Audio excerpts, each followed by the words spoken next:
Living Corporate is brought to you by The Break Room. Have you ever felt burnt out, depressed, or otherwise exhausted by being one of the onlys at work? You know what I'm talking about.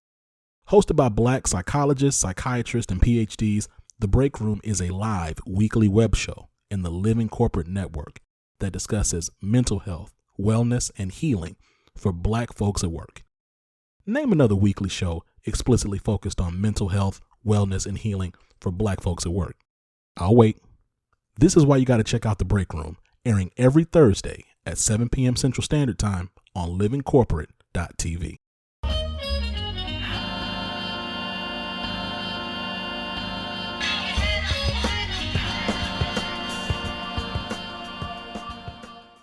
What's going on, Living Corporate? It's Tristan, and I want to thank you for tapping back in with me as I provide some tips and advice for professionals.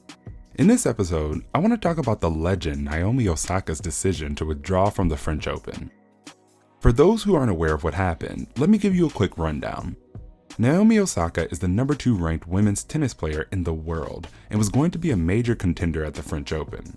She stated that she's been dealing with depression and anxiety, both of which made it incredibly difficult for her to do press conferences with outlets around the world. She also often felt that people have no regard for athletes' mental health, especially in press conferences. So, she announced that she was going to skip the press conferences for the French Open to exercise better self-care. The Women's Tennis Federation announced that they would fine her $15,000 and warned her that further action could lead to a ban from future tournaments.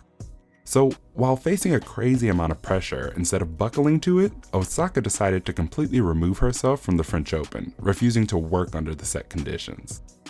This move created a lot of social media buzz. As someone who is always thinking about the systems professionals operate in, I saw this as a masterclass for many of us in workplaces where we often feel powerless. Osaka's decision reminded us that the one power we always have is the power of refusal. Osaka decided to prioritize herself by saying no and refusing to work at the expense of her health and wellness.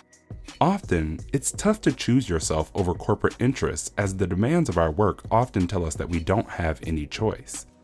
That's why saying no isn't always easy to do alone and usually has more impact when done collectively. Nonetheless, I'm a firm believer that prioritizing yourself will be the best decision that you can make in your career. Through this act, Osaka showed us that setting hard boundaries around work, while important, also requires us to understand and make peace with the consequences that may follow. Her boundary cost her not only the $15,000 fine, but the potential of the prize money and maybe even more endorsements, but she still decided that her well-being was more important than all of that. For those of us who are professionals but not tennis stars, this could look like declining to take on certain assignments, setting time restrictions around when you work and can be accessed, or taking a medical leave of absence from work. It could even go as far as taking collective action with coworkers to address poor working conditions. While no decision comes without consequence, you have to ask yourself, what's more important? The needs of a company that would have no issue replacing you or eliminating your role, or your need to take care of yourself holistically? Just remember, at the end of the day, you can't do your job well if you aren't doing well.